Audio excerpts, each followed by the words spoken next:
Halo, selamat siang. Perkenalkan, saya Firman Kurniawan, pengajar di kelas Anda untuk mata kuliah Sistem Informasi Manajemen. Kuliah ini kita selenggarakan setiap hari Selasa jam 19 sampai jam 21.30, tapi dengan mode asinkronus. Perlu Anda ketahui, teman-teman yang mengikuti kelas ini, eh, mata kuliah ini memberikan pemahaman pada Anda tentang sistem informasi manajemen. Apa itu sistem informasi manajemen? Jadi kalau teman-teman hari ini intensif menggunakan komputer, menggunakan perangkat gadget, menggunakan tablet dan sebagainya, semua perangkat-perangkat yang disebut sebagai mikroelektronik, maka itu adalah perangkat yang memproduksi, mendistribusi, dan digunakan juga untuk mengkonsumsi informasi. Nah, agar seluruh bentuk-bentuk informasi tersebut mudah digunakan, maka perlu ada manajemen informasinya. Lewat mata kuliah ini kita akan mengenali mulai dari perangkat-perangkat yang digunakan untuk manajemen informasi, hardware, software, kemudian brainware, bagaimana pengaturan data, kemudian bagaimana memanfaatkan data, sampai kemudian kita terapkan sistem informasi manajemen ini untuk membantu pekerjaan kita, termasuk untuk penguatan daya saing. Saya akan bacakan pada Anda deskripsi mata kuliah ini. Mata kuliah ini memberikan pemahaman pada mahasiswa tentang sistem informasi manajemen.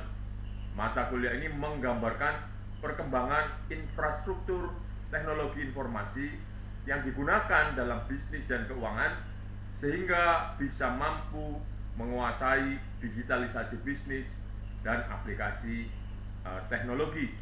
Tujuan diselenggarakannya mata kuliah ini, pertama, mampu menguasai pemahaman tentang infrastruktur teknologi informasi.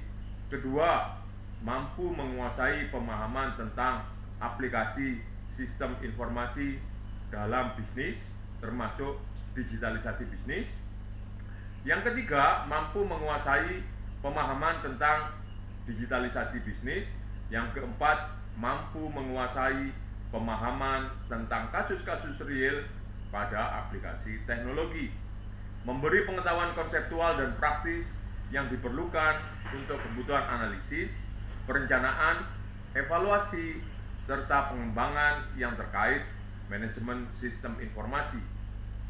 Metode yang kita gunakan di dalam perkuliahan ini, kegiatan perkuliahan akan diselenggarakan dalam 16 kali pertemuan, dan 2 pertemuan diantaranya adalah ujian tengah semester dan ujian akhir semester.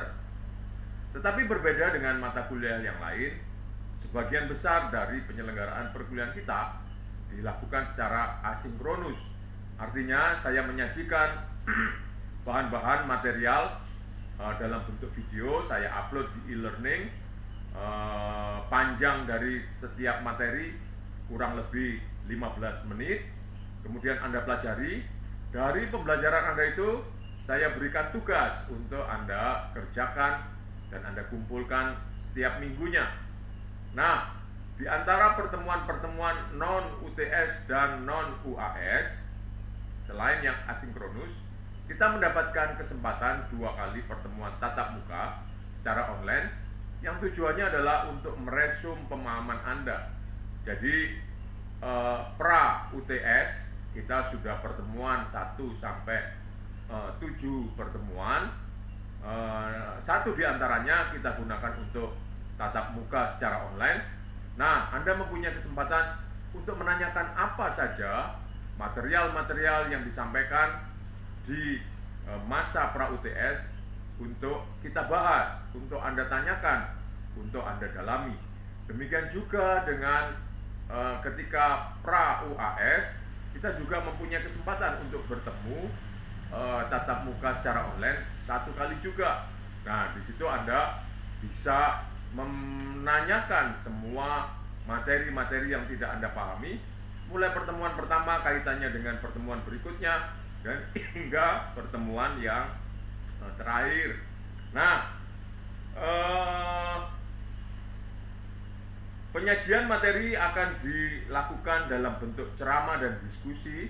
Tentu saja diskusinya lewat tulisan-tulisan yang Anda ajukan sebagai respon atas tugas yang saya berikan, dan ceramahnya saya berikan dalam bentuk presentasi selama kurang lebih 15 menit video. Kemudian bahannya juga akan saya upload, sehingga selain Anda memperoleh modul dalam bentuk video, Anda juga mempunyai bahan secara tertulis. Untuk penilaian tugas makalah sebanyak 30%, tugas presentasi 20%, kemudian ujian tengah semester dan ujian akhir semester masing-masing 25%. Nah, apa yang dimaksud dengan tugas makalah dan tugas presentasi? Tidak lain adalah resume-resume yang Anda buat setiap minggu itu merupakan bentuk dari tugas makalah. Nanti untuk tugas presentasi dapat kita ganti dalam bentuk tanya jawab Anda ketika kita melangsungkan pertemuan tatap muka secara online. Setiap pertanyaan-pertanyaan, mungkin juga respon Anda akan disetarakan, akan diberikan penilaian untuk mengisi tugas presentasi. Nah, buku yang dapat Anda gunakan di sini ada buku yang cukup klasik dari Raymond McLeod. Ini buku sejak tahun 2008 yang merupakan katakanlah induk dari pembahasan tentang sistem informasi manajemen atau manajemen information system. Penerbitnya Salemba 4 Jakarta.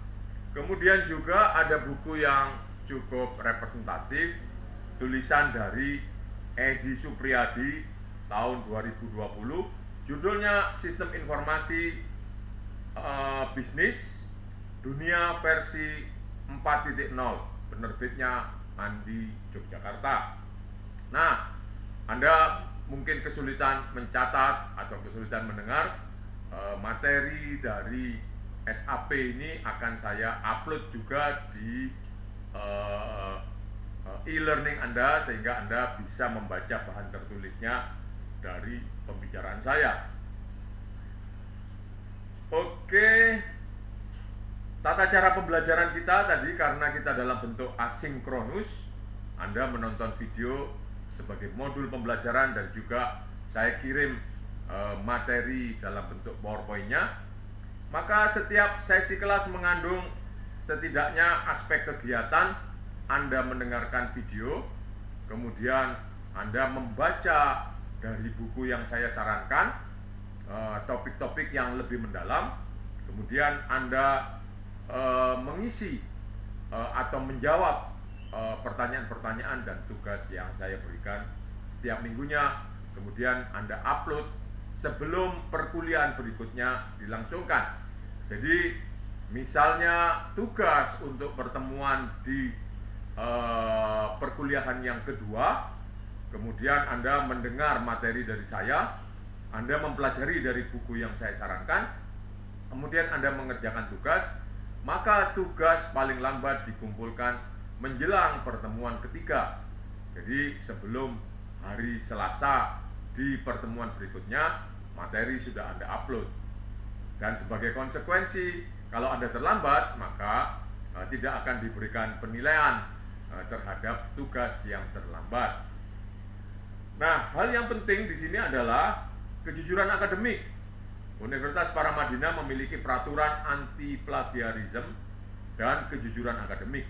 Setiap sivitas akademika termasuk mahasiswa dan dosen wajib menghormati hak cipta, hak dari karya orang lain, pengutipan sumber dan hasil karya orang lain yang tidak sesuai aturan, bahkan dengan sengaja mengambil ide atau karya orang lain akan dikenai sanksi disiplin yang keras.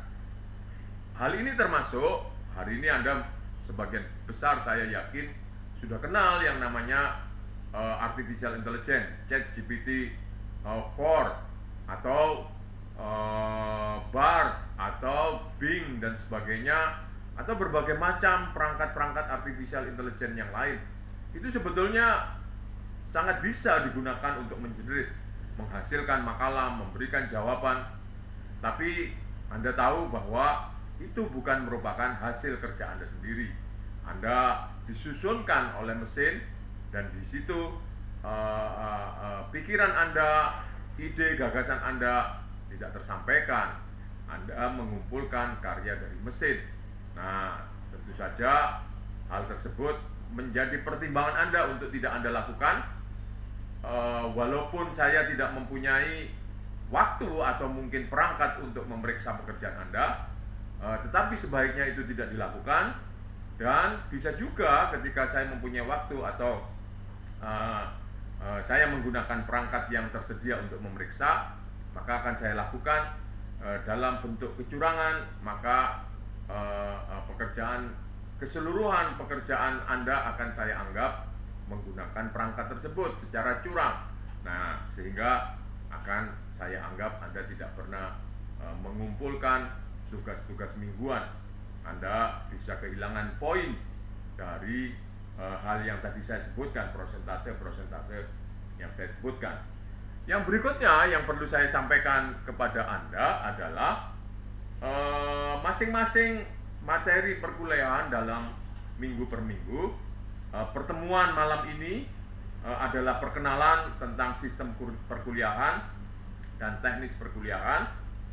Pertemuan yang berikutnya minggu depan kita membahas tentang sistem informasi dan perannya di dalam masyarakat. Kenapa sih kita perlu membahas sistem informasi manajemen?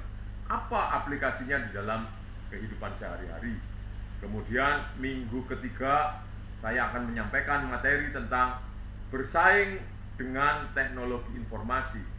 Ada beberapa contoh perusahaan-perusahaan yang berhasil menggunakan sistem informasi manajemen secara sistematis yang kemudian meningkatkan kemampuan bersaingnya. Kemudian pada pertemuan keempat kita membahas tentang hardware. Pertemuan kelima kita membahas software. Pertemuan keenam kita membahas manajemen sumber daya data. Data adalah hal yang penting di kehidupan kita hari ini.